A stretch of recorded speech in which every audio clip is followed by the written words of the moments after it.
Yung nag-train street ka, pero bitin. Hi, ako nga pala si Kay, your food and travel enthusiast. Tara, let's!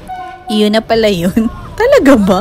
Yes, this is Train Street sa Vietnam. We're doing the test shot. Siyempre, before yung actual, we need to do the framing. Hindi naman pwedeng dumudaan yung train habang nagpe-framing tayo. Sobrang excited ko dito. Siyempre, kinakabahan kasi they were really giving you precaution as to hindi ka dapat gagalaw and as to hanggang saan lang dapat yung chair mo. Dapat hindi siya gagalaw habang dumudaan yung train. Kasi, siyempre, jukil ka nun. Yung dumaan yung train, pero yun na pala yun.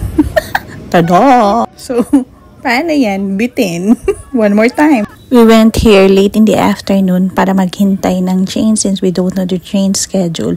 And to be able to reserve your seat, you just need to order dun sa chosen cafe nyo. Pero yung isang habang yan, sobrang daming cafe, ang dami ng selection. This is the next train schedule. Ito yung angle ng DJI at wala na akong hawak ng camera. So let's enjoy!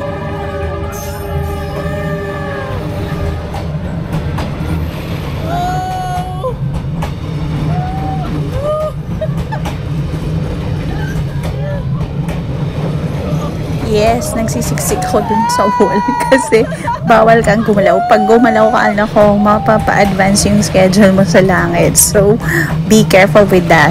Kung umabot ka sa part na to, i-comment down mo kung taga saan ka at anong train station na yung napuntahan mo.